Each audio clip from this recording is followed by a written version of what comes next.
Hey there, I'm Jim, your guide into the deep, honest, and powerful world of relationship psychology.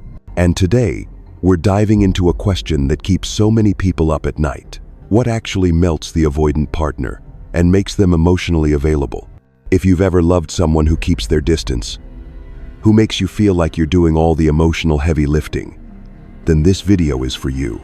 This isn't about tricks, tactics, or manipulation. This is the truth about what really touches the avoidant heart, lowers their emotional defenses, and invites real connection.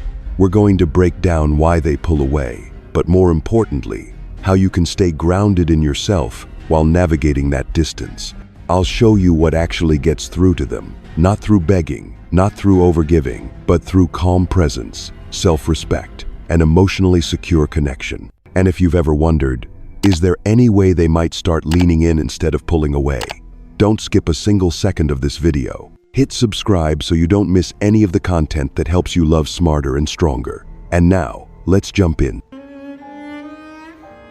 To truly reach the heart of an avoidant partner, the very first thing we must deeply understand is the armor they've built from childhood wounds. A survival defense system where every need is hidden to avoid the fear of abandonment or becoming overwhelmed by emotion. In their early years, they may have experienced moments when love, safety, or attentive care were not timely or consistent enough. So they taught themselves that the only way to overcome loneliness and shield against emotional pain was to present strength and never expose their desires.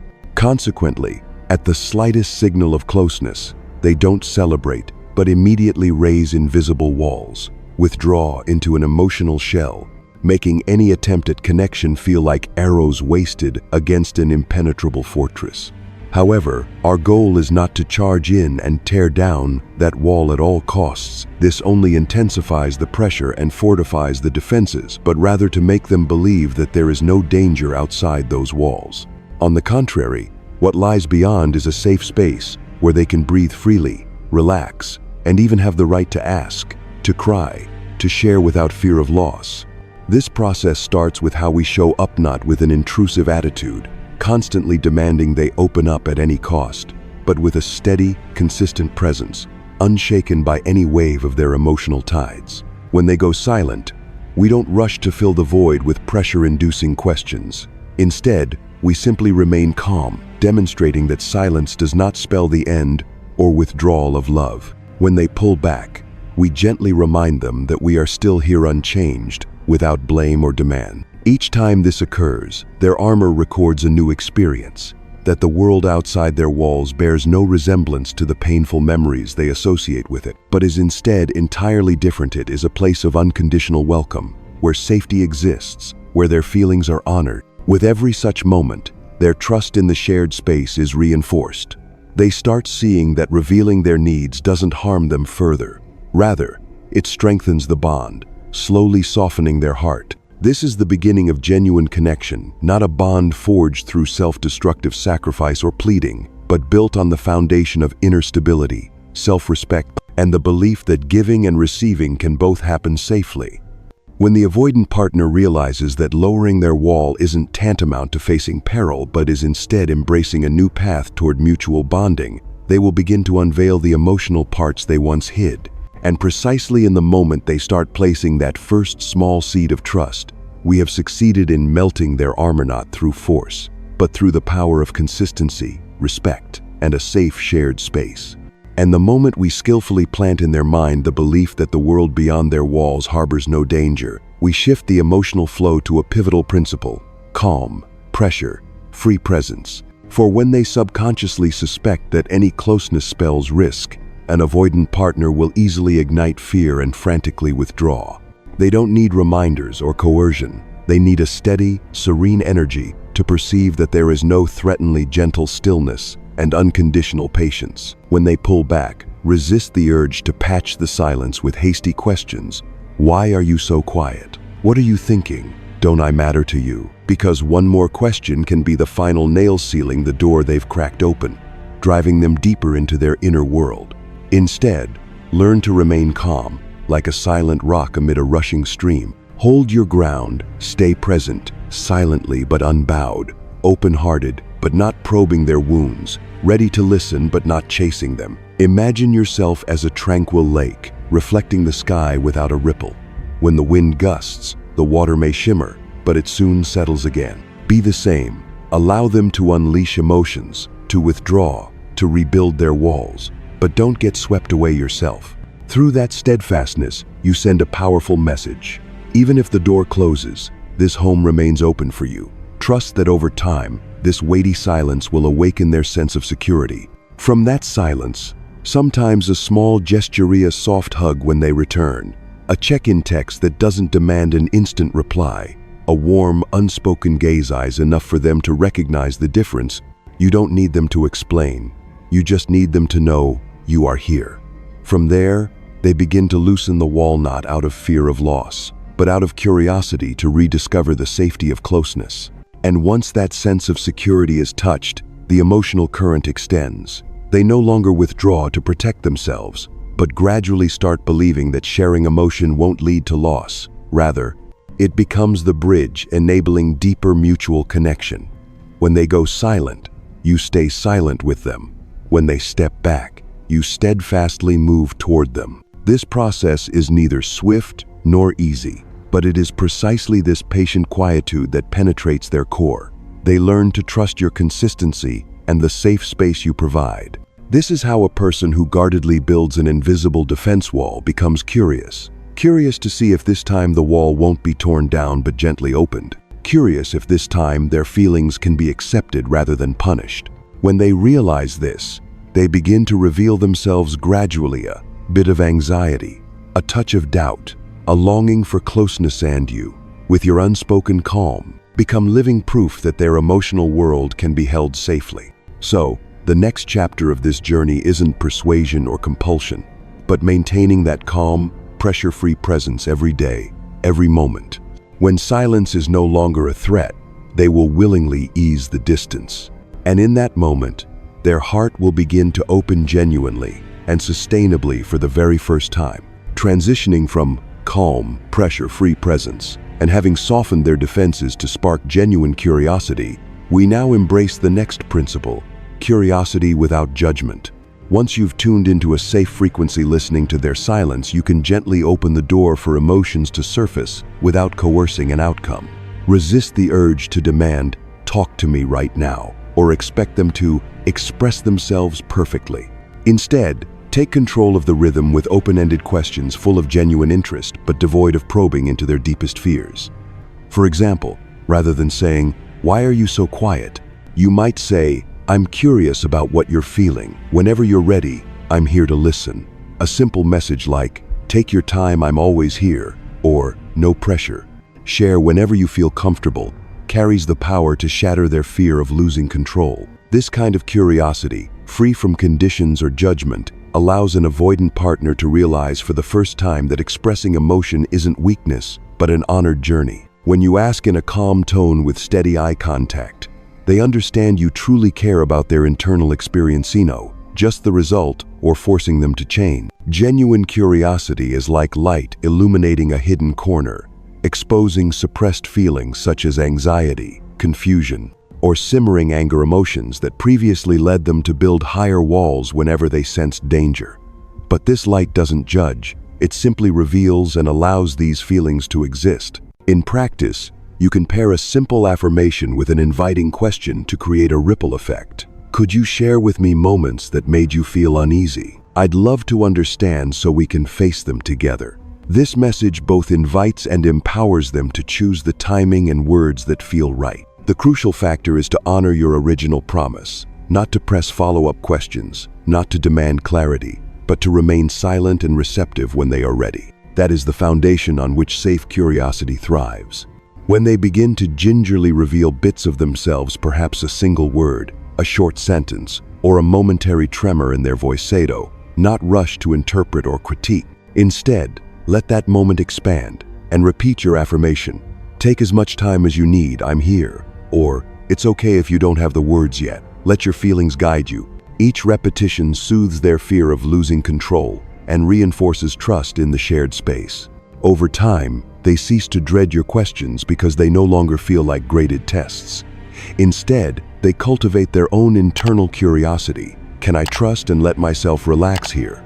Soon, small disclosures emerge. Yesterday, I felt anxious when I didn't hear from you, or I get exhausted pretending to be strong. These are clear signals that the wall isn't merely cracked but can be gently dismantled at their pace. Your role then is to continue listening without judgment and sustain unconditional curiosity. Curiosity without judgment isn't merely a technique, it's a way of coexisting with an avoidant partner, allowing them to gradually practice sharing emotions without fear. When curiosity is ignited, they will voluntarily lean into the conversation instead of recoiling. Consequently, the bond between you evolves from a one-way street into a two-way avenue where both individuals feel seen, understood, and safely accompanied. Transition to Part 4. With curiosity without judgment firmly in place, we're ready to move on to the next phase. Setting flexible boundaries, where needs and expectations are communicated clearly, yet still allow for each person's autonomy while continuing to nurture the safe space for even deeper connection. With curiosity without judgment firmly in place, we move into the next phase, emotional consistency and stability. At this stage, what matters is not just showing up via regular texts or meetups, but maintaining a consistently steady attitude and manner of interaction, even when they withdraw or fall silent. Many believe that simply sending a good morning message every day or scheduling coffee once a week is enough. But for an avoidant partner, what truly matters is witnessing your unwavering inner stance. You are not shaken by their distance. You don't send follow-up messages when they don't reply. You don't display disappointment or blame. Instead, you convey calmness, honor their space, and maintain clear, respectful connection. For instance, if they don't respond for several days, you avoid sending a string of pleading messages. You simply send a gentle note, "I hope you're okay. I'm here whenever you're ready." Then you stop, giving them time to process without feeling watched or pressured. Each time you do this, you send the message that, although there may be temporary distance, your trust in them never wavers. This stability is not passive waiting. It is a steadfast commitment. You remain present. You do not shy away when they reach out, and you do not run away when they step back. Keep your communication tone simple yet clear each conversation. Each date, you bring the same energy, warm, patient, and unhurried. When they begin to loosen the distance, even if it's just a brief, "How are you?" text, respond with genuine receptivity, without digression. "I'm glad to hear from you. Feel free to share more whenever you like." Over time, they will reprogram their default script of "I can't trust anyone." In the past, every disclosure ended in abandonment, so they closed off. But with you, they see it doesn't repeat. It's the consistent, non-demanding, non-judgmental repetition that imprints in their mind the message that you are a steadfast, safe harbor. Even more crucial is how you behave when they pull away in the relationship. Not only do you remain silent, but you also ensure that subsequent interactions are constructive and clear. No angry dramas, no passive-aggressive reproaches, just gentle affirmations. "I respect your space, I'm still listening, and I will never force you to explain." This approach gradually dismantles their belief that all connections inevitably lead to pain and replaces it with connections can be safe and enduring. Every moment you uphold this stance, they internalize the experience. Safety is not an empty concept, but a tangible reality sensed through your steady demeanor, your reassuring words, and your consistent actions. Practically speaking, you can maintain a fixed messaging schedule, say, once every other day, but what's more important is the content and manner. Not just, "Hey," but "Just wanted you to know I'm thinking of us," with calmness. When you meet in person, arrive on time. Focus entirely on them. Don't let your phone interrupt. Don't let other messages distract you.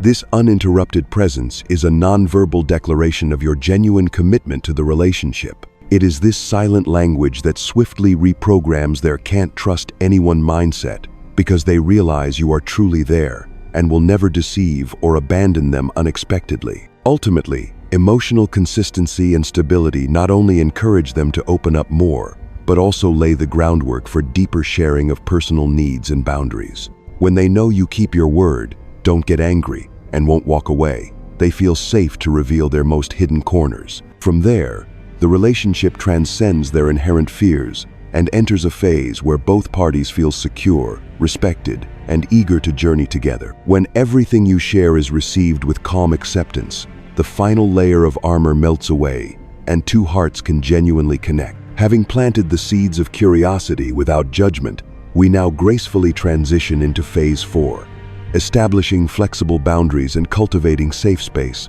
by weaving in gentle humor, honoring silence, empowering pace, and maintaining your own center. First, don't shy away from humor, a funny anecdote, a playful tease about each other's old habits, or an unexpected meme dropped in the middle of the day, because laughter acts like a gentle glue, fostering connection without overwhelming them. These lighthearted moments dissolve the pressure to be serious or be perfect, offering both of you an emotional breather where you simply enjoy fun and the safety of your bond.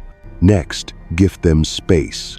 When they withdraw, let the silence serve not as punishment, but as an unspoken reassurance. I trust you'll come back. This quiet pause does not harm the relationship. Rather, it awakens their latent longing and desire to reconnect. Concurrently, practice validation. Praise and appreciate every small effort. I know sharing isn't easy for you, and I admire you for trying, because such affirmation helps them feel seen and accepted even when imperfect. Each acknowledgement becomes a brick removed from their "I'm not good enough" wall, emboldening them to trust and reveal more. Equally crucial is granting them the power to control the pace. When they choose when and how to share, their defensive urge diminishes. Listen to whether they prefer texting, calling, or meeting in person, and honor their preference. The more control they have, the more their barriers will lower naturally. Avoid imposing schedules or demanding specific timeframes. Allow them to lead the rhythm while you offer unwavering companionship. Finally, holding your own center is the linchpin that prevents their walls from rebuilding. Stop trying to rescue their emotions or tiptoe around as if walking on eggshells to avoid upsetting them. Instead, assert your boundaries and needs clearly but without threat. I need some time to regroup if I don't hear from you for too long. Or, please let me know when you need space so I don't worry. When you stand firm in yourself, they recognize you as a partner rather than a threat, a person they can trust and collaborate with. When humor blends flexibly, silence becomes an invitation, validation nurtures courage, pace returns to their hands, and your boundaries remain steady. The relationship evolves into a true two-way street, one where both of you feel free to express and to listen. In that space, the avoidant partner no longer needs to erect defensive walls. Instead, they will open their heart to receive and to respond, because they know that behind the laughter lies trust. Within the silence lies gentle waiting. Beneath the praise lies genuine acceptance. In their autonomy lies freedom. And at the core of your consistency lies a respectful love. And that's the journey from recognizing the avoidant armor to witnessing them truly open up through calm, pressure, free presence, curiosity without judgment, cultivating safety with flexible boundaries, and nurturing connection with humor, validation, pace control, and your own steadfastness.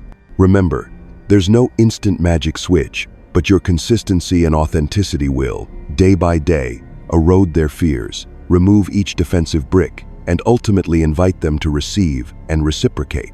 If you found value in these insights, leave a comment sharing your experience or any questions about a particular step. Don't forget to like the video if it resonated, and be sure to subscribe so you won't miss upcoming content on building secure, lasting relationships. Thank you for watching until the end, and I'll see you in the next video.